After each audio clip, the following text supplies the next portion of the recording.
If you've ever felt the ground shift beneath your feet, if you've ever watched the people you love become strangers overnight, then you'll understand why I've held this story inside for so long. My name is Eleanor, and I'm finally ready to tell you how my family fell apart and how I survived. I grew up in a quiet English town, the kind with cobblestone streets and rose gardens, where everyone knows your name and secrets are supposed to stay hidden behind lace curtains. My family was the kind people envied. My father, a respected doctor. My mother, the heart of every village gathering. My younger sister, Isabel, beautiful and wild. And me, the responsible one, the one who always did what was expected. For most of my life, I believed in the story we told the world. I believed in Sunday roasts, in laughter echoing through the kitchen, in the way my father would squeeze my hand when he thought no one was looking. I believed that love was enough to keep us safe. But everything changed the night my father died. It was a cold November evening, the kind where the fog rolls in off the moors, and the world feels smaller, quieter. I was 39, married to a kind man named David, with 2 children of my own. Isabel was living in London, chasing dreams I never quite understood. My parents were supposed to be celebrating their anniversary, but instead, I got a call from the hospital. My father was gone. A heart attack, they said. Sudden, unexpected. I remember standing in the kitchen, the phone pressed to my ear, the world spinning. My mother's voice was a wail in the background, and Isabel was already on her way home. I felt something crack inside me, a fault line that would only grow wider with time. The days that followed were a blur of casseroles and condolences, of neighbors stopping by with flowers and awkward silences. My mother moved through the house like a ghost, and Isabel arrived in a whirlwind of perfume and tears. We clung to each other, trying to make sense of a world that no longer made sense. But even in those first days, I sensed something was wrong. Isabel was distant, distracted. She spent hours on the phone, whispering in the garden, her eyes red and wild. My mother watched her with a strange intensity, as if she was waiting for something to break. I tried to hold us together. I cooked, I gleaned, I made endless cups of tea. I told myself that if I just worked hard enough, loved hard enough, I could keep us from falling apart, but I was wrong. The first real crack appeared at the reading of my father's will. We gathered in the solicitor's office, the air thick with grief and unspoken questions. My father had always been meticulous, and his will was no exception. He left the house to my mother, small bequests to Isabel and me, and a letter, sealed, addressed to Isabel. I watched her hands tremble as she opened it.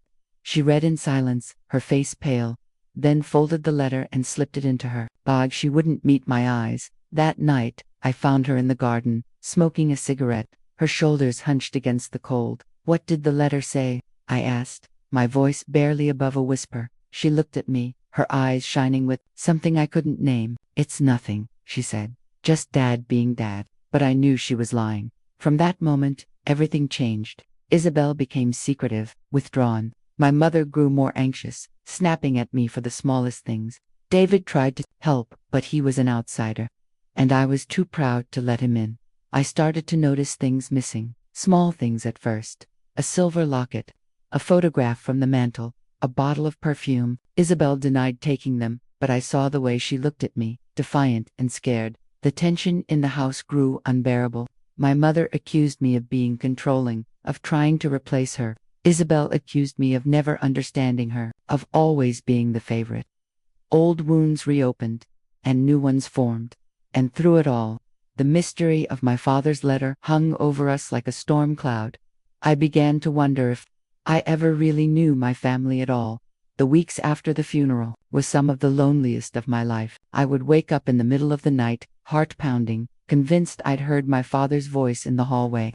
My mother barely spoke to me, and when she did, it was to criticize the way I folded the laundry, the way I spoke to the neighbors, the way I tried to comfort her. Isabel drifted in and out of the house, sometimes gone for days, always returning with new secrets in her eyes. One evening, I found her crying in the kitchen, clutching the letter from our father. She tried to hide it, but I saw the tear-stained paper, the way her hands shook. "Isabel, please," I said, reaching for her. "Let me help."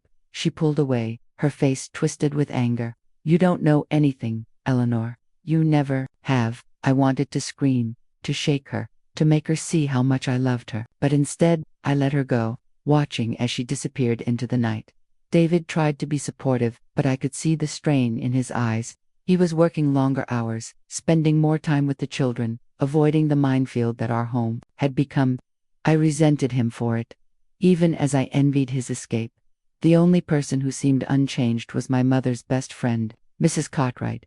She visited every day, bringing casseroles and gossip, her sharp eyes missing nothing. She would sit in the kitchen, sipping tea, watching us with a kind of morbid fascination. One afternoon, I overheard her whispering to my mother, "You have to be careful, Margaret. Secrets have a way of coming out." My mother's reply was muffled, but I caught the words, "Not now, and for the best." I felt a chill run down my spine. Before I go on, if any part of this feels familiar to your life, you're not alone. Subscribe to Myla Story. We're all healing together. Days blurred together. I went through the motions, caring for my children, trying to keep the house running, pretending that everything was normal. But inside, I was unraveling. One night, I found Isabel in the attic, searching through old boxes. She jumped when she saw me, her face pale in the moonlight. "What are you doing up here?" I asked. She hesitated, then said, looking for answers. "About what?" She shook her head. "You wouldn't understand." I wanted to argue, to demand the truth, but something in her eyes stopped me. She looked so lost, so broken, that I couldn't bring myself to push. Instead, I sat beside her, sifting through old photographs and letters, searching for something, anything that would make sense of the chaos our lives had become. That was when I found it, a photograph of my father, standing with a woman I didn't recognize. They were laughing, arms around each other, the kind of intimacy that made my stomach twist. I turned the photo over. On the back, in my father's handwriting, were the words, "To my dearest Anna, always, J." I stared at the photo, my mind racing. Who was Anna? Why had my father kept this hidden? I showed the photo to Isabel, but she just shook her head. "It doesn't matter," she said, her voice flat. "He's gone." But I knew it did matter. I knew that whatever secrets my father had kept were tearing us apart, even now. The next morning, I confronted my mother. I showed her the photo, watched as her face went white. "Who is she?" I demanded. My mother took the photo, her hands trembling. For a moment, I thought she would deny everything. But then she sighed, her shoulders slumping. "Anna was your father's first love," she said quietly. "Before me. They were engaged, but she left him. He never really got over it." I stared at her, stunned. "Why didn't you ever tell us?" She looked at me, her eyes full of pain. "Because some things are better left in the past." But I wasn't so sure. That night, I lay awake, staring at the ceiling, the photo clutched in my hand. I thought about my father, about the life he'd lived before us, about the secrets he'd carried to his grave. I wondered what else I didn't know. And for the first time, I was afraid of the answers. The days after I found the photograph passed in a haze of questions and half-answers. I kept the picture hidden in my bedside drawer, taking it out at night when the house was quiet, running my fingers over the faded image of my father and the mysterious woman named Anna. I tried to imagine what their story had been. What kind of love could leave such a mark that it lingered in the shadows of our family decades later? Isabel was more distant than ever. She spent her days wandering the village, coming home late, her eyes rimmed red. Sometimes I heard her crying in her room, but when I knocked, she would only tell me to go away. My mother, too, seemed to shrink into herself, her movements slow and heavy, as if she was carrying a weight none of us could see. I tried to keep the house running, to keep my children's lives as normal as possible. But even they sensed the tension. My daughter, Sophie, started having nightmares, waking up in the middle of the night and crawling into bed with me. My son, Oliver, grew quiet, his laughter fading into silence. David did his best to help, but I could see the strain in his eyes. He was patient, gentle, but I knew he felt like an outsider in the storm that had overtaken our family. Sometimes I resented him for not understanding, for not being able to fix what was broken. Other times, I envied his distance, the way he could go to work and leave the chaos behind. One evening, as I was putting the children to bed, I heard raised voices downstairs. I crept to the top of the stairs and listened. "You can't keep hiding from this, Isabel," my mother was saying, her voice sharp. "I'm not hiding," Isabel snapped back. "I just don't want to talk about it. You owe it to your sister, to your father's memory." There was a long silence. Then Isabel's voice, small and broken. You don't know what it's like, ma'am. You don't know what he asked me to do. My heart pounded in my chest. What had my father asked of Isabel? What secret was she carrying? I waited until the house was quiet, then went downstairs. My mother was sitting at the kitchen table, staring into her tea. Isabel will be the death of me, she said, not looking up. I sat across from her, searching her face for answers. Mum, what did Dad ask Isabel to do? She shook her head. It's not my place to say. You'll have to ask her yourself. But Isabel wouldn't talk to me. She avoided me at every turn, locking her door, leaving the house before I woke up. I felt like I was losing her, like I was losing all of them. One afternoon, I decided to search the attic again.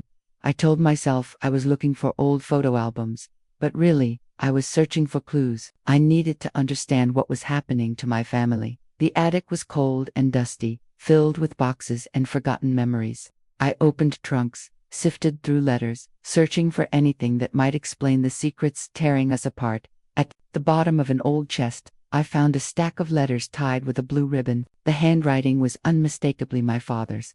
My hands shook as I untied the ribbon and began to read. The letters were addressed to Anna. They spanned years, from before my parents were married to just a few months before my father died. In them, he poured out his heart, his regrets, his longing, his guilt. He wrote about my mother, about Isabel and me, about the life he'd built and the life he'd lost. But there was something else, something darker. In the last letter, dated just weeks before his death, he wrote, Anna, I know I have no right to ask this of you, but I need your help. Isabel is in trouble. She's made a terrible mistake and I don't know how to fix it. Please, if you can, come. For her sake. For mine. Always, J. I stared at the letter, my mind racing. What mistake had Isabel made? Why had my father turned to Anna, after all these years? I took the letter to Isabel's room and knocked on the door. She didn't answer, so I let myself in. She was sitting on the bed, staring out the window. I found these in the attic, I said, holding out the letters. She looked at them, her face pale. You shouldn't have read those. I had to. Isabel, what's going on? What did Dad ask you to do? She shook her head, tears streaming down her face. I can't, Eleanor. I just can't. I sat beside her, wrapping my arms around her as she sobbed. For a long time, we sat in silence, the weight of our father's secrets pressing down on us. Finally, she spoke. Dad asked me to find Anna. He said she was the only one who could help, but I didn't know how. I didn't even know where to start. Why did he want you to find her? She hesitated, then whispered, because of the money, because of what I did. The next morning, I confronted my mother again. I showed her the letter, watched as her face went white. Mum, what's going on? What did Isabel do? She looked at me, her eyes full of pain. Your father was worried about her. She got involved with some people in London, bad people. She borrowed money, more than she could ever pay back. He tried to help, but it was too late. I felt sick. Why didn't you tell me? She shook her head. We didn't want to worry you. You had your own family, your own life. I wanted to scream, to shake her, to make her see how much I needed to know the truth. But instead, I sat down at the table, my hands shaking. What happened to the money? My mother looked away. It's gone. All of it. Your father used what little savings we had to try and help Isabel, but it wasn't enough. I thought about the missing things, the locket, the photograph, the perfume. I realized Isabel had been selling them, trying to pay back her debts. I felt a wave of anger, then guilt. I had been so focused on my own pain that I hadn't seen how much my sister was suffering. That night, I found Isabel in the garden, smoking a cigarette, her eyes red and swollen. I'm sorry, she whispered. I never meant for any of this to happen. I hugged her, holding her as she cried. We'll figure it out, together. But even as I said the words, I wondered if it was too late. The next few weeks were a blur of arguments and apologies, of trying to piece together the fragments of our family. My mother grew more distant, spending hours in her room, refusing to eat. Isabel tried to find work, but her reputation in the village was ruined. David grew frustrated, tired of the drama, and I could feel him pulling away. One evening, as I was cleaning the kitchen, I found a note slipped under the door. It was written in a shaky hand, the words barely legible. You don't know the whole story. Ask Anna, she knows everything. I stared at the note, my heart pounding. Who had written it? My mother, Isabel, someone else. I decided I had to find Anna. I started by searching through my father's old address book. Most of the numbers were out of date, but I found one for an Anna Thompson, living in a nearby village. I called the number, my hands shaking. A woman answered, her voice soft and hesitant. "Hello, is this Anna Thompson?" "Yes, who is this?" "My name is Eleanor. I'm John's daughter." There was a long silence, then a sigh. "I wondered when you'd call." We agreed to meet at a small cafe in the next town. I arrived early, my stomach in knots. When Anna walked in, I recognized her immediately. She was older, her hair streaked with gray, but her eyes were the same as in the photograph. We sat across from each other, the silence heavy. "I'm sorry to bother you," I said, "but I need to know the truth. About my father, about Isabel." Anna nodded. "Your father loved you very much. He loved all of you, but he was a complicated man." I waited, my heart pounding. "He asked me to help Isabel," she said. "She was in trouble. She borrowed money from some dangerous people. Your father tried to help, but it wasn't enough. He thought I might be able to talk to them, to convince them to leave her alone." "Did you?" She shook her head. "I tried, but they wouldn't listen. They wanted their money, and they didn't care who got hurt." I felt a wave of fear. "Are we in danger?" Anna looked at me, her eyes sad. "I don't know, but I think you should be careful." I left the cafe feeling more lost than ever. The secrets my father had kept, the mistakes Isabel had made, the danger that still lingered over our family, it was all too much. When I got home, I found Isabel waiting for me. "Did you find her?" she asked. I nodded. She told me everything. Isabel looked at me, her eyes full of tears. "I'm sorry, Eleanor. I never meant for any of this to happen." I hugged her, holding her as she cried. "We'll get through this. Somehow." But even as I said the words, I wondered if it was true. The days that followed were tense. My mother grew more withdrawn, barely speaking to anyone. David tried to be supportive, but I could see the strain in his eyes. Isabel spent her days looking for work, her nights crying herself to sleep. I tried to hold us together, but it felt like we were all slipping away. One night, I found another note slipped under my door. "There's more you don't know. Look in the attic." I stared at the note, my heart pounding. What else was my family hiding? The note haunted me all night. I lay awake, staring at the ceiling, the words echoing in my mind. "There's more you don't know. Look in the attic." I tried to convince myself it was nothing, just another cruel trick of grief and exhaustion. But I knew better. In my family, secrets had a way of hiding in plain sight, waiting for the right moment to shatter what little peace we had left. The next morning, I waited until the house was quiet. My mother was still in bed, and Isabel had gone out early, saying she needed some air. David had taken the children to school. I climbed the narrow stairs to the attic, my heart pounding in my chest. The attic was cold and dim, the air thick with dust and the scent of old paper. I moved slowly, searching through boxes and trunks, my hands trembling. I found old school reports, faded Christmas decorations, a box of my father's medical journals. Nothing seemed out of place until I noticed a small, battered suitcase tucked behind a stack of crates. I pulled it out, my breath catching in my throat. The suitcase was locked, but the key was taped to the handle. My father's handwriting, neat and precise, was on a small tag, "For Eleanor, when the time is right." My hands shook as I unlocked the case. Inside, I found a stack of letters, a leather-bound journal, and a small velvet pouch. I sat on the floor, the suitcase open in front of me, and began to read. The letters were addressed to my mother, written over the course of their marriage. They were full of love and longing, but also regret. My father wrote about his fears, his mistakes, his struggle to be the man he thought she deserved. He wrote about Anna, about the pain of losing her, about the guilt he carried for loving two women at once. But it was the journal that held the real secrets. The entries began just after Isabel was born. My father wrote about the joy of having a second daughter, but also about the strain it put on his marriage. He wrote about my mother's depression, about her anger and resentment, about the way she withdrew from him and from us. He wrote about Anna, about how she had reached out to him after years of silence, about how he had met her in secret, desperate for comfort and understanding. He wrote about the affair they had, about the guilt that consumed him, about the fear that my mother would find out. And then, in an entry dated just a few months before his death, he wrote, "I can't keep living like this. The secrets are eating me alive. Isabel is not my daughter. She's Anna's. I tried to do the right thing, to raise her as my own, but I can't keep lying. Margaret deserves the truth. Eleanor deserves the truth, but I'm afraid of what will happen if they find out. I stared at the words, my mind reeling. Isabel wasn't my father's daughter. She was Anna's. My mother had raised her as her own, but all these years, she had been living a lie.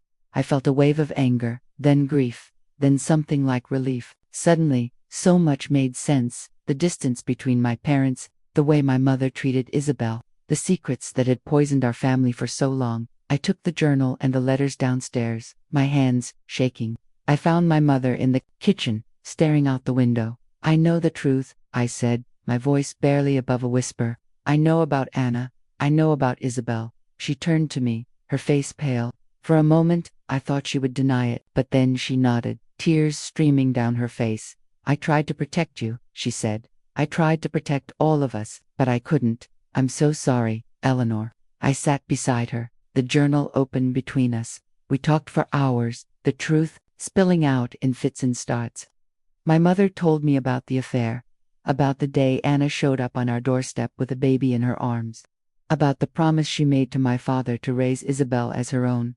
"I loved her," my mother said, her voice breaking. "I loved her as much as I could, but it was never enough. She always knew she was different. She always knew I wasn't her real mother." I thought about Isabel, about the pain she must have carried all her life, about the way she had always seemed lost, searching for something she couldn't name. "We have to tell her," I said. "She deserves to know the truth." My mother nodded, wiping her eyes. "I know, but I'm afraid. I'm afraid she'll hate me." I reached for her hand, squeezing it gently. "She won't. She just needs to understand." That evening, I waited for Isabel to come home. When she walked through the door, I could see the exhaustion in her eyes, the weight of secrets she had carried for so long. "We need to talk," I said, leading her into the living room. I handed her the journal, watching as she read the words that would change her life forever. Tears streamed down her face as she finished, her hands shaking. "Why didn't you tell me?" she whispered. My mother sat beside her, her own tears falling. "I was trying to protect you. I thought it was better if you didn't know." Isabel shook her head.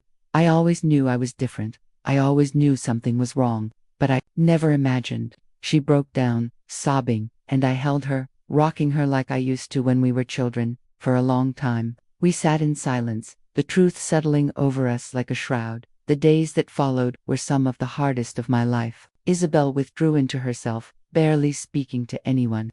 My mother wandered the house like a ghost, her guilt consuming her. I tried to keep things together, to care for my children, to support David, but I felt like I was drowning.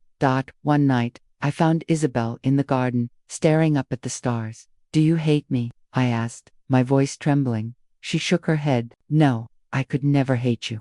But I don't know who I am anymore." I wrapped my arms around her, holding her close. "You're my sister. That's all that matters." She nodded, but I could see the doubt in her eyes. As the weeks passed, Isabel began to change. She cut her hair short, dyed it a deep red. She started going out more, spending time with people I didn't know. She got a job at a cafe in the next town, trying to build a life for herself outside the shadow of our family. My mother tried to reach out, but Isabel kept her at arm's length. Their relationship, always fragile, seemed to shatter under the weight of the truth. David was supportive, but I could see the strain in his eyes. He wanted things to go back to normal, but I knew that was impossible. The truth had changed everything. Started seeing a therapist, trying to make sense of the chaos. I talked about my father, about my mother, about Isabel, about the secrets that had poisoned our family for so long. "You can't change the past," my therapist said, "but you can choose how you move forward." I tried to take her advice, to focus on my children, on my marriage, on the things I could control, but the pain lingered, a constant ache in my chest. One afternoon, I received a letter in the post. The handwriting was unfamiliar, but the return address was from London. Inside was a single sheet of paper. "Eleanor, I know you've learned the truth. I'm sorry for the pain I've caused. I never meant for any of this to happen. If you want answers, meet me at the old church on Sunday at noon. Anna." I stared at the letter, my heart pounding. Anna was alive. She wanted to talk. I debated whether to tell my mother or Isabel, but in the end, I decided to go alone. I needed answers, closure, something to help me make sense of the mess my family had become. On Sunday, I drove to the old church on the edge of town. The building was empty, the air thick with dust and memories. Anna was waiting for me in the back pew, her hair pulled back, her eyes tired. We sat together in silence for a long time. "I'm sorry," she said finally. "I never wanted to hurt you, or your mother, or Isabel." "Why did you come back?" I asked. She sighed. "Your father called me. He was desperate. He wanted me to help Isabel, to tell her the truth, but I was afraid. I thought it would be better if she never knew." "She knows now," I said. "We all do." Anna nodded, tears in her eyes. "I wish things could have been different." We talked for hours, about the past, about my father, about Isabel. Anna told me about her life, about the choices she had made, about the regrets that haunted her. When I left the church, I felt lighter, as if a weight had been lifted from my shoulders. I didn't have all the answers, but I had enough. When I got home, I found Isabel waiting for me. "Where were you?" she asked. I hesitated, then told her the truth. I met Anna. She wanted to talk. Isabel's eyes filled with tears. "Did she say why she left me?" I nodded. "She thought it was for the best. She thought you'd have a better life with us." Isabel shook her head. "I just wanted to know why I never felt like I belonged." I hugged her, holding her close. "You belong with us. You always have." For the first time in a long time, I felt hope. But even as we began to heal, I knew there were still secrets lurking in the shadows, still wounds that needed to be healed, and I was determined to find them all. The days after my meeting with Anna were a strange blend of relief and uncertainty. I had answers, but they only seemed to open new questions. Isabel was quieter than ever, and my mother moved through the house like a shadow, her guilt and grief weighing her down. I tried to keep the peace, but the air in our home was thick with things unsaid. I found myself thinking about Anna's words, about the choices she and my father had made, about the secrets that had shaped our lives. I wondered if it was possible to forgive not just them, but myself, for not seeing the truth sooner. One evening, as I was making dinner, Isabel came into the kitchen. She looked tired, her eyes rimmed with red, but there was a determination in her posture I hadn't seen in weeks. "I want to meet her," she said quietly. I set down the knife, my heart pounding. "Anna," she nodded. "I need to know who I am. I need to hear it from her." I hesitated, but I knew she was right. "I'll call her." Anna agreed to meet us at a small cafe in the next town. The morning of the meeting, Isabel barely spoke. She sat in the passenger seat, staring out the window, her hands clenched in her lap. I wanted to comfort her, but I knew this was something she had to do for herself. Anna was waiting for us at a corner table, her hair pulled back, her eyes anxious.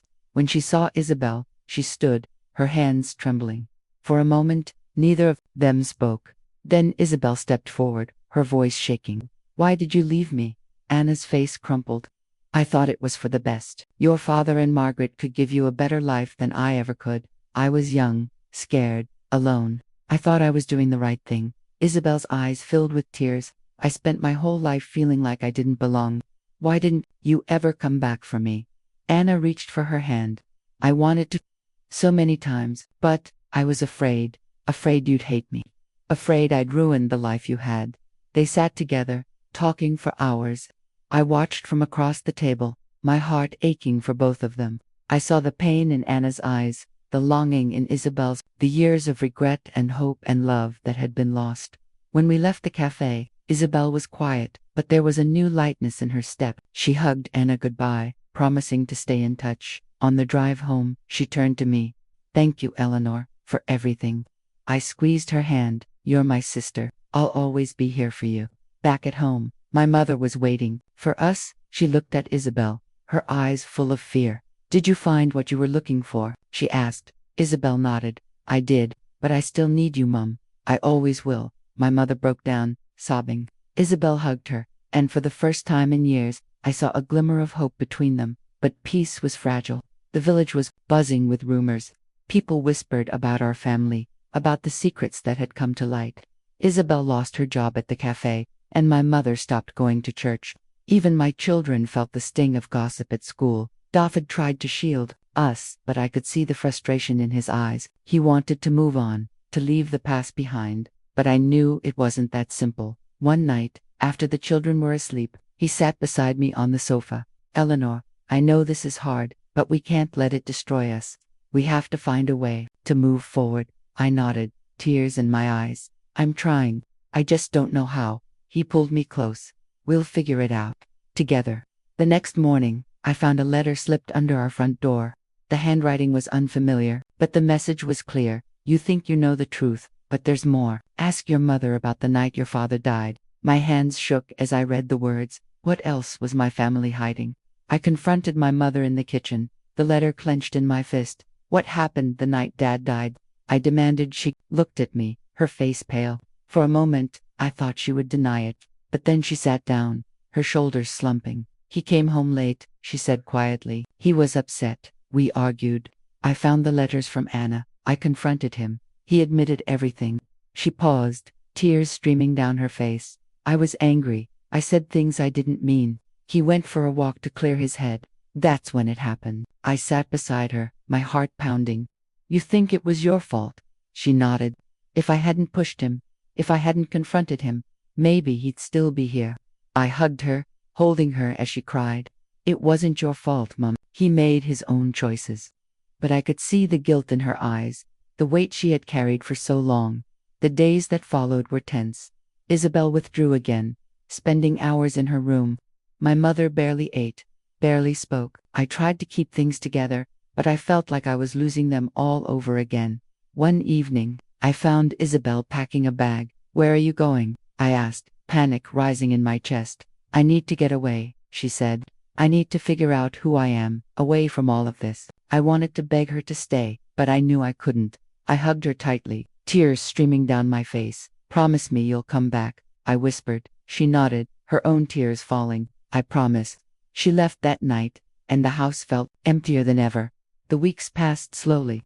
My mother and I settled into a quiet routine, caring for the children, trying to find some sense of normalcy. David was supportive, but I could see the strain in his eyes. He wanted things to go back to the way they were, but I knew that was impossible. I wrote to Isabel every week, telling her about the children, about the garden, about the little things that made up our days. Sometimes she wrote back, sometimes she didn't. I missed her terribly, but I knew she needed space. One afternoon, I received a call from Anna. Isabel's here, she said. She's safe, she just needs time. I thanked her, relief flooding through me. As the months passed, I began to heal. I spent more time with my children, more time in the garden, more time reflecting on the lessons I had learned. I realized that forgiveness wasn't just about letting go of anger, it was about accepting the past, about choosing to move forward, even when it hurt. My mother slowly began to recover. She started going to church again, started baking, started laughing. The guilt never fully left her eyes, but she was learning to live with it. David and I grew closer, our marriage strengthened by the trials we had faced.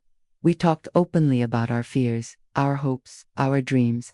We promised to always be honest with each other, to never let secrets come between us. One evening, as I was tucking Sophie into bed, she looked up at me, her eyes wide. Will Aunt Isabel ever come home? I smiled, brushing her hair from her face. I hope so, sweetheart. I really do. As I sat in the quiet of the night, I realized that hope was all I had left. Hope that Isabel would find her way back to us. Hope that my family could heal. Hope that, one day, we could all forgive each other and ourselves. But just as I began to believe in that hope, another letter arrived. This one was addressed to me, in my father's handwriting. Eleanor, if you're reading this, it means the truth has come out. I'm sorry for the pain I've caused. But there's one more thing you need to know. Look in the garden, under the old oak tree. Love. Dad, my heart pounded as I read the words. What else was my father hiding? What secret lay buried beneath the roots of our family? I knew I had to find out. The letter from my father felt heavier than any I'd held before. I read it over and over, my hands trembling, the words blurring as tears filled my eyes. Look in the garden, under the old oak tree. It was as if he were speaking to me, from beyond the grave, guiding me toward one last secret, one final truth. I waited until the house was quiet. My mother was upstairs, reading to Oliver, and David was working late. I slipped on my coat and stepped out into the garden, the evening air cool and damp. The old oak tree stood at the far end, its branches stretching wide, leaves whispering in the breeze. I remembered climbing it as a child, hiding in its shade on hot summer days, listening to my father's stories as he worked in the garden.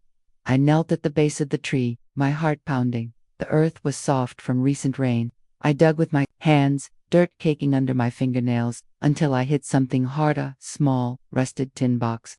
I pulled it free, brushing off the soil, and carried it inside. In the kitchen, I pried open the lid. Inside were a bundle of letters, a faded photograph, and a small velvet pouch. My father's handwriting was on the top letter, for Eleanor, the truth, at last. I sat at the table, the box before me, and began to read. The first letter was dated nearly 40 years ago, before I was born. My father wrote about meeting Anna, about falling in love, about the dreams they shared. He wrote about the day she left, about the heartbreak that nearly destroyed him. He wrote about meeting my mother, about trying to move on, about the guilt that lingered even as he built a new life. The next letters spanned decade snapshots of a life lived in the shadow of regret. He wrote about my birth, about the joy I brought him, about the hope that maybe, just maybe, he could be happy again. He wrote about Isabel's arrival, about the shock and confusion, about the day Anna returned with a baby in her arms. He wrote about the promise he made to my mother to raise Isabel as their own, to never speak of Anna again. He wrote about the strain it put on their marriage, about the secrets that grew between them, about the love that was never quite enough to bridge the gap, but it was the final letter that broke me. Eleanor, if you're reading this, it means the truth has come out. I'm sorry for the pain I've caused. I never meant to hurt you, or your mother, or Isabel. I tried to do the right thing, but I failed. There's something you need to know.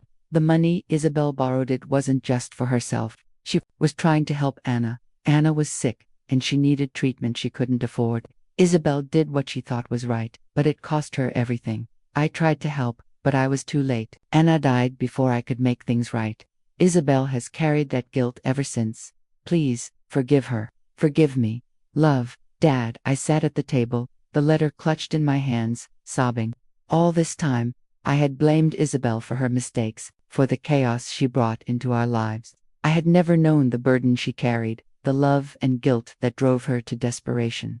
I opened the velvet pouch. Inside was a delicate gold locket, engraved with the initials A.T. I opened it and found a tiny photograph of Anna, smiling, her eyes bright with hope. I pressed the locket to my heart, feeling the weight of generations of secrets, of love and loss and forgiveness. The next morning, I found my mother in the kitchen, her hands wrapped around a mug of tea. I found the box, I said quietly.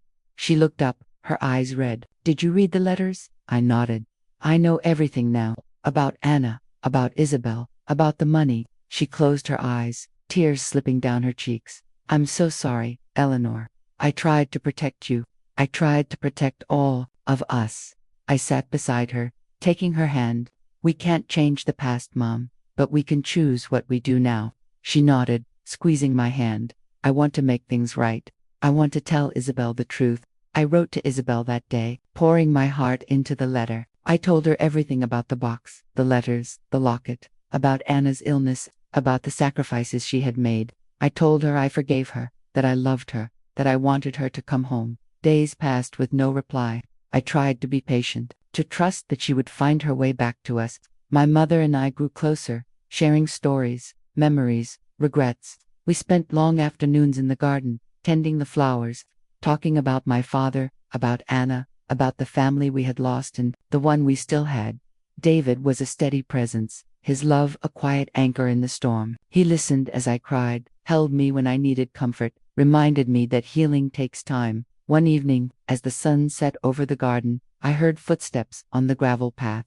I looked up and saw Isabel standing at the gate, her hair pulled back, her eyes shining with tears. I ran to her, pulling her into my arms. We stood together, sobbing, the years of pain and misunderstanding melting away. I'm so sorry, she whispered. I never meant to hurt you. I just wanted to help. I know, I said, holding her tight. I know. We went inside, my mother waiting in the doorway. She hugged Isabel, her own tears falling. I love you, she said. I always have. We sat together that night, the three of us, sharing stories, laughter, and tears. For the first time in years, I felt hope. But healing is never simple. The village still whispered, old wounds still ached, and the future was uncertain. But we faced it together, stronger for the truth, bound by love and forgiveness. As the days passed, Isabel began to heal. She found work at a local charity, helping others who had lost their way. My mother volunteered at the church, finding solace in service. I focused on my family, on my marriage, on the life I wanted to build. One afternoon, as we sat in the garden, Isabel turned to me. "Do you think we'll ever be normal again?" she asked. I smiled, squeezing her hand. "I don't know. But maybe normal isn't what we need. Maybe we just need to be honest. To love each other, flaws and all." She nodded, her eyes shining. "I'd like that." As summer turned to autumn, our family found a new rhythm. The pain of the past lingered, but it no longer defined us. We learned to forgive, to let go, to cherish the moments of joy that came our way. One evening, as the sun set over the garden, I sat beneath the old oak tree, the locket in my hand. I thought about my father, about Anna, about the choices that had shaped our lives. I thought about the secrets we had kept, the lies we had told, the love that had survived it all. I realized that forgiveness isn't a single act, but a journey, a choice we make every day, to let go of anger, to embrace hope, to believe in the possibility of healing. And for the first time in a long time, I felt at peace. But as the leaves began to fall, another letter arrived. This one was addressed to my mother, in Anna's handwriting. "Margaret, if you're reading this, it means I'm gone. I want you to know that I never hated you. I envied you, yes, but I also admired your strength, your kindness, your love for Eleanor and Isabel. Please, take care of them. Tell them the truth. Don't let my mistakes become theirs. With love, Anna." My mother wept as she read the letter, her tears falling onto the page. She hugged me and Isabel, holding us close. "We'll be all right," she whispered. "We have each other. That's all that matters." As I watched the sun set over the garden, I knew that our story was far from over. There would be more challenges, more pain, more secrets to uncover, but we would face them together, as a family. And that, I realized, was enough. The letter from Anna to my mother was like a balm and a wound at the same time. It soothed some of the old pain, but it also reopened memories my mother had tried to bury. For days, she carried the letter with her, folded neatly in her pocket, as if Anna's words could somehow guide her through the fog of regret. I watched her closely, worried. She moved more slowly, her eyes distant, her laughter rare. Sometimes I'd find her sitting in the garden, staring at the oak tree, lips moving in silent conversation with ghosts. I wanted to help, but I knew this was a journey she had to take herself. Isabel, too, was changed. She threw herself into her new job at the charity, working long hours, coming home exhausted but fulfilled. She started seeing a counselor, and though she didn't talk much about it, I could see the difference. She smiled more, laughed more, and sometimes, when she thought no one was looking, I caught her humming to herself as she made tea. Our family was healing, slowly, but the scars were still there. The village gossip faded, replaced by a cautious acceptance. People nodded to us in the street, invited us to church suppers, asked after the children. It wasn't perfect, but it was enough. David was my rock through it all. He listened when I needed to talk, held me when I cried, and never once made me feel like a burden. Our marriage, tested by secrets and sorrow, grew stronger. We learned to lean on each other, to share the weight of our worries, to find joy in the small moments: a walk in the park, a shared joke, a quiet evening by the fire. One afternoon, as I was sorting through old boxes in the attic, I found another envelope, yellowed with age, tucked inside a book of poetry. It was addressed to me, in Anna's handwriting. My hands shook as I opened it. "Eleanor, I hope you can forgive me for all the pain I've caused. I never meant to hurt you, or your mother, or Isabel. I loved your father, but I also loved you. In my own way, I watched you grow from afar, proud of the woman you became. I know I wasn't there for you, but I want you to know that you were always in my heart. Please, take care of Isabel. She needs you more than she knows, and take care of your mother, too. She's stronger than she thinks, but even the strongest hearts need love. With love, Anna." I sat on the attic floor, tears streaming down my face. I thought about Anna, about the choices she had made, about the love and loss that had shaped her life and mine. I realized that forgiveness wasn't just about letting go of anger. It was about understanding, about seeing the humanity in those who had hurt us. I took the letter downstairs and showed it to my mother. She read it in silence, her hands trembling. "She loved you," I said softly. She loved all of us, in her own way. My mother nodded, tears in her eyes. I know. I just wish things could have been different. That evening, we sat together in the garden, the three of us, my mother, Isabel, and me. The air was cool, the sky streaked with pink and gold. We talked about Anna, about my father, about the secrets that had shaped our lives. We can't change the past, my mother said, her voice steady, but we can choose what we do now. We can choose to forgive, to love, to move forward. Isabel reached for her hand. I want that, ma'am. I want us to be a family again. I smiled, feeling a weight lift from my shoulders. We already are. As autumn deepened, our family found a new rhythm. We celebrated birthdays and anniversaries, invited friends for dinner, planted bulbs in the garden for spring. The pain of the past lingered, but it no longer defined us. One Sunday, after church, Isabel pulled me aside. I've been thinking, she said, about Anna, about everything that happened. I want to find out more about her, about her life, her family. I want to know where I come from. I nodded, understanding. I'll help you. Together, we began to search through old records, letters, photographs. We found distant relatives, pieced together stories, uncovered a history that had been hidden for too long. Isabel met cousins she never knew she had, learned about Anna's childhood, her dreams, her struggles. She found comfort in knowing she wasn't alone, that she was part of something bigger than the pain that had shaped her life. As winter approached, our home was filled with warm fires crackling in the hearth, the smell of baking bread, the sound of laughter echoing through the rooms. My children thrived, their laughter a balm to my soul. David and I grew closer, our love deepened by the trials we had faced. My mother, too, found peace. She volunteered at the church, baked for the village, spent long afternoons in the garden. She smiled more, laughed more, and sometimes, when she thought no one was looking, I caught her singing to herself as she worked. One evening, as we sat by the fire, she turned to me. Thank you, Eleanor, she said, for not giving up on us, for helping me find my way back. I hugged her, tears in my eyes. We found our way back together, Mom, all of us. But healing is a journey, not a destination. There were still hard days, still moments when the pain of the past threatened to overwhelm us, but we faced them together, stronger for the love and forgiveness we had found.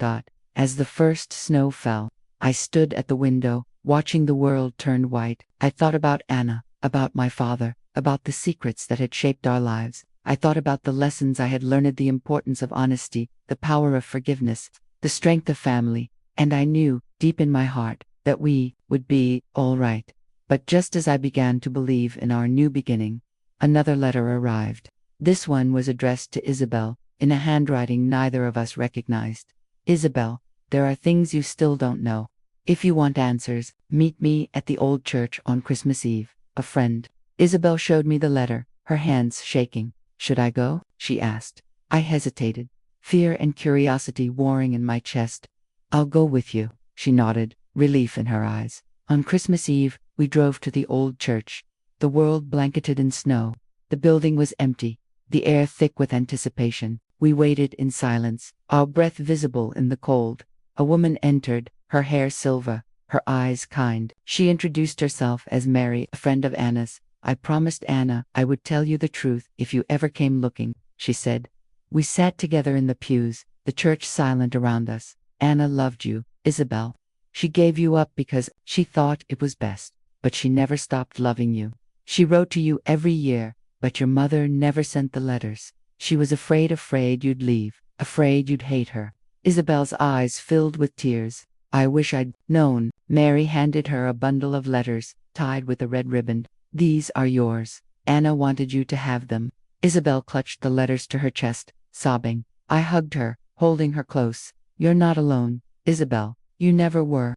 That night, as we sat by the fire, Isabel read Anna's letters. She cried, she laughed. She found comfort in the words of the mother she never knew. And I realized that forgiveness isn't just about letting go of anger, it's about embracing the love that remains, about finding hope in the ashes of the past. As the clock struck midnight, I looked around at my family, my mother, my sister, my husband, my children, and I knew that we had found our way home. Christmas morning dawned cold and bright, the world outside our windows blanketed in fresh snow. The house was filled with the scent of cinnamon and pine, the sound of children's laughter, and the quiet hum of hope. For the first time in years, I felt a sense of peace, a fragile, precious thing, but real. Isabel spent most of the morning curled up by the fire. Anna's letters spread out around her like a patchwork quilt. She read each one slowly, savoring the words, letting the love and longing seep into the cracks left by years of secrets. Sometimes she would laugh, sometimes she would cry, and sometimes she would simply sit in silence, the letters pressed to her heart. I watched her, my own heart aching with a mix of joy and sorrow. I thought about all the Christmases we had spent together, all the years we had wasted on anger and regret. I thought about Anna, about the courage it must have taken to write those letters, to trust that one day they would find their way home. My mother moved quietly through the house, her eyes red but her smile genuine. She helped the children unwrap their gifts, baked scones for breakfast, and even joined us in singing carols around the piano. There was a lightness to her, a sense of release, as if Anna's forgiveness had finally set her free. David was a steady presence, his love a quiet anchor in the storm. He built a snowman with Oliver in the garden, helped Sophie assemble her new dollhouse, and held me close when the memories threatened to overwhelm me. That afternoon, as the sun dipped low in the sky, Isabel came to find me in the kitchen. "Can we talk?" she asked, her voice small. I nodded, setting aside the dish I was washing. We sat together at the table, the letters between us. "I want to meet Anna's family," she said, "her cousins, her friends. I want to know where I come from." I smiled, reaching for her hand. "I'll help you, whatever you need." She squeezed my hand, tears in her eyes. "Thank you, Eleanor, for everything." Over the next few weeks, we began to piece together Anna's story. We reached out to her relatives, arranged visits, listened to stories about her childhood, her dreams, her struggles. Isabel found comfort in these connections, a sense of belonging she had never known. She learned that Anna had been a talented artist, that she had loved music and poetry, that she had struggled with illness for much of her life. She met cousins who welcomed her with open arms, who shared photographs and memories, who helped her see herself not as a mistake, but as a gift. My mother joined us on some of these visits, her own heart slowly healing. She apologized to Anna's family for the years of silence, for the pain her fear had caused. They forgave her, and in that forgiveness, I saw a new beginning for all of us. As winter melted into spring, our family found a new rhythm. Isabel started painting again, filling the house with color and light. My mother planted a rose bush in the garden, in Anna's memory, its blooms a symbol of hope and renewal. David and I grew closer, our marriage strengthened by the trials we had faced. We talked openly about our fears, our hopes, our dreams. We promised to always be honest with each other, to never let secrets come between us. The children thrived, their laughter a balm to my soul. Sophie took up piano, her small hands dancing over the keys, while Oliver joined the village football team, his energy and joy infectious. I found myself volunteering at the local community center, helping other women who were struggling with family secrets and betrayal. I shared my story, hoping it would help others find the strength to forgive, to heal, to move forward. One afternoon, as I was walking through the village, I ran into Mrs. Cartwright, my mother's old friend. She greeted me with a warm smile, her eyes twinkling. "I hear your family is doing better," she said. "I'm glad. You've all been through so much." I nodded, feeling a surge of gratitude. "We're healing. It's not easy, but we're trying." She patted my arm. "That's all any of us can do, dear. Just keep trying." Her words stayed with me as I walked home, the sun warm on my face. I realized that healing wasn't a destination, but a series of small steps, taken one day at a time.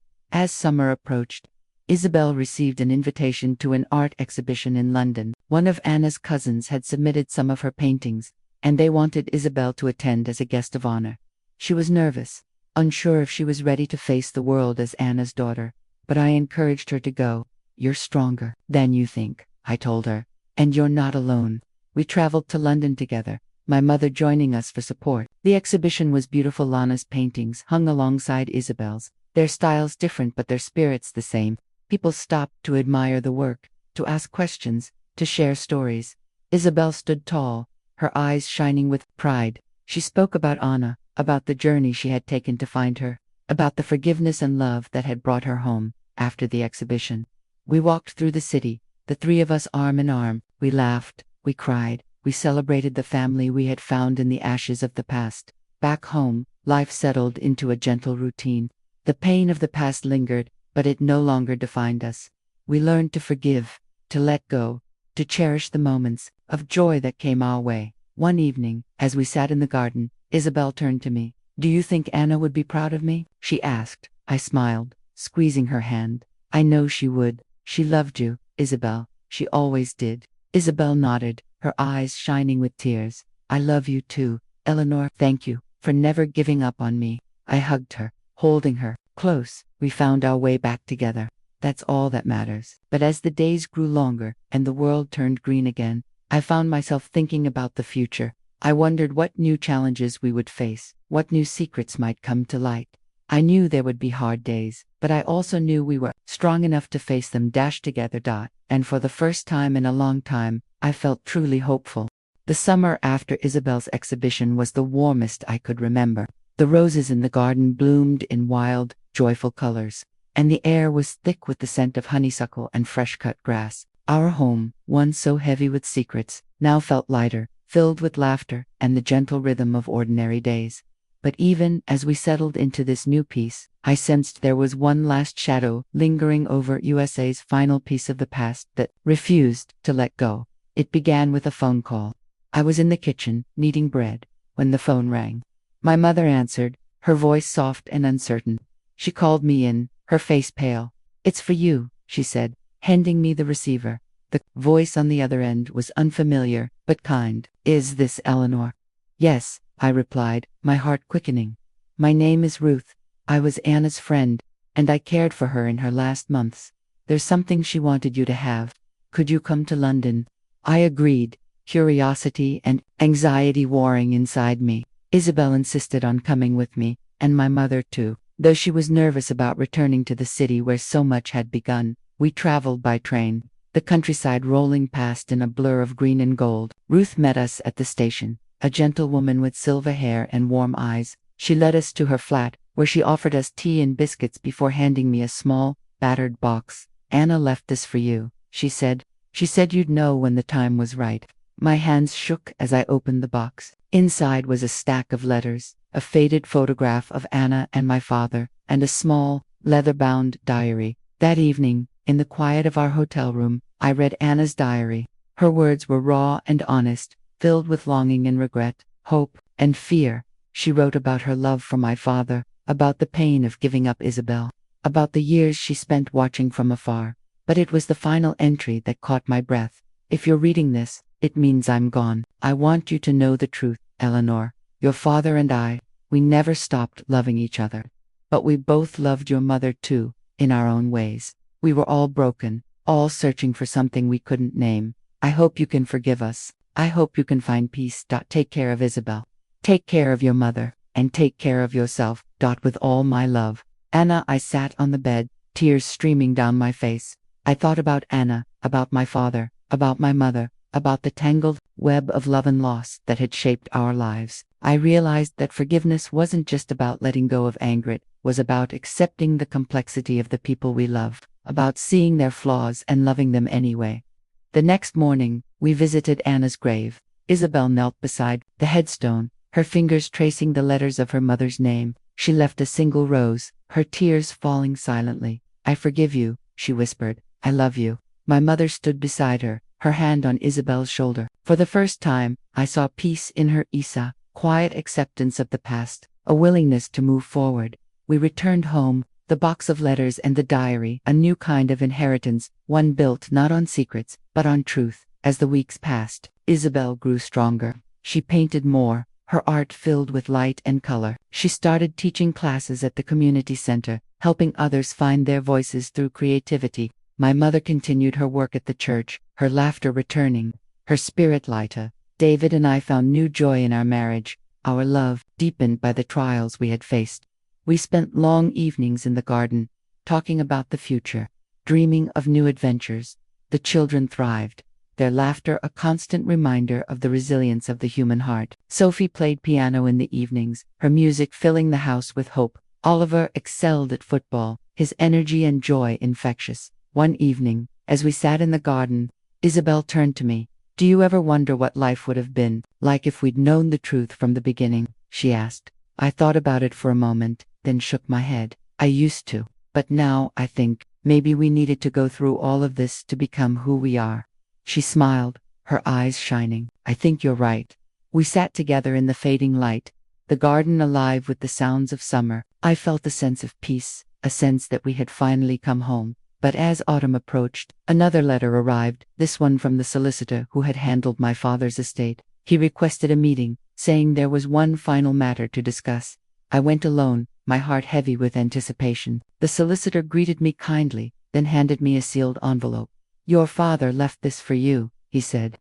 He asked that it be given to you only when you were ready. I opened the envelope with trembling hands.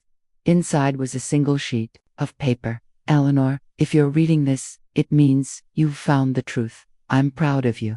I know I made mistakes, but I hope you can forgive me.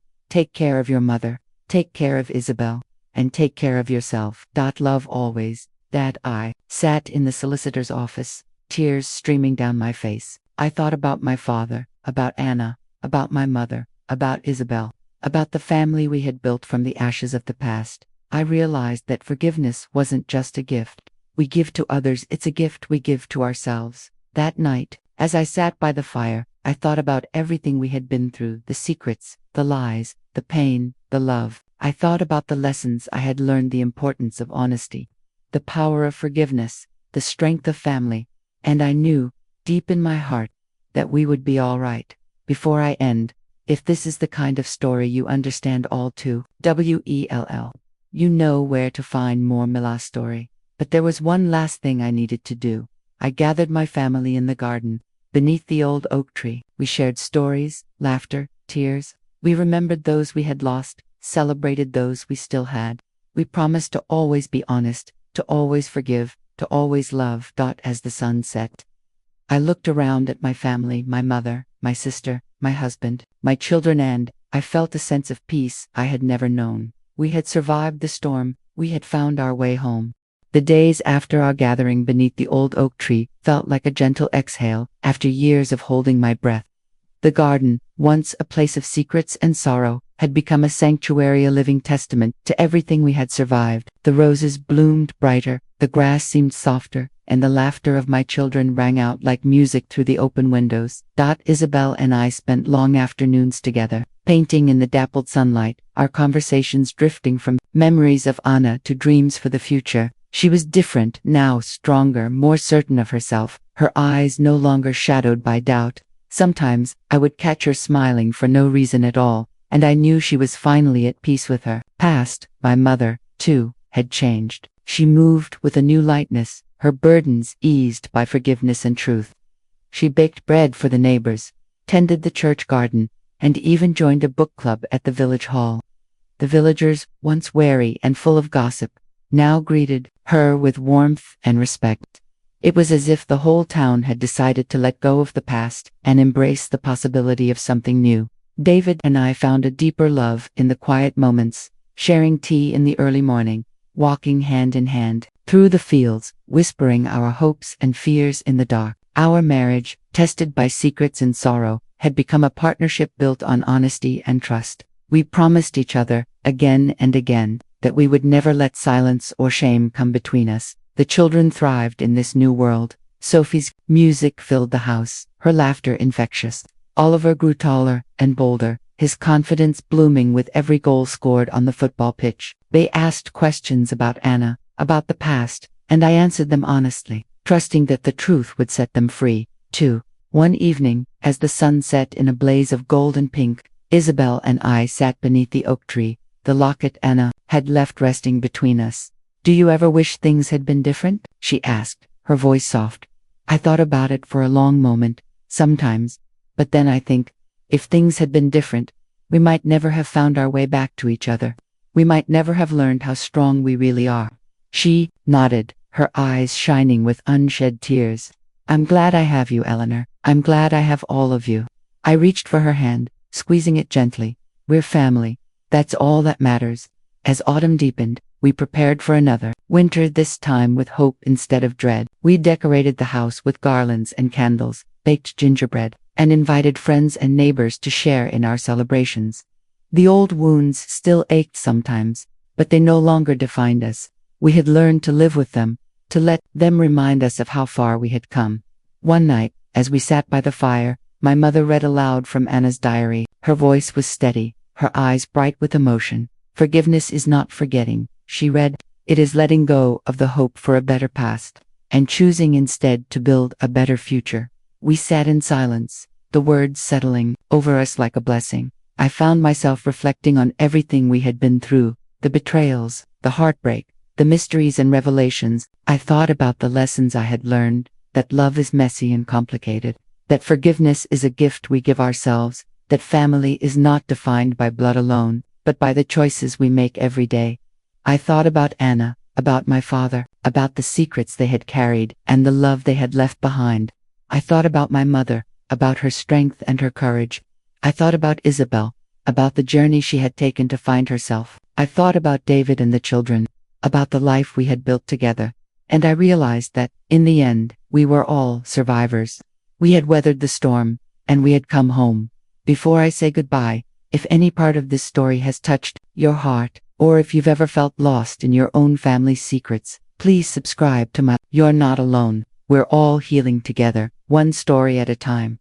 The night before Christmas, I stood in the garden, the stars bright above me, the air crisp and clear. I closed my eyes and whispered a prayer of gratitude for the pain that had taught me compassion, for the secrets that had led me to the truth, for the love that had carried us through.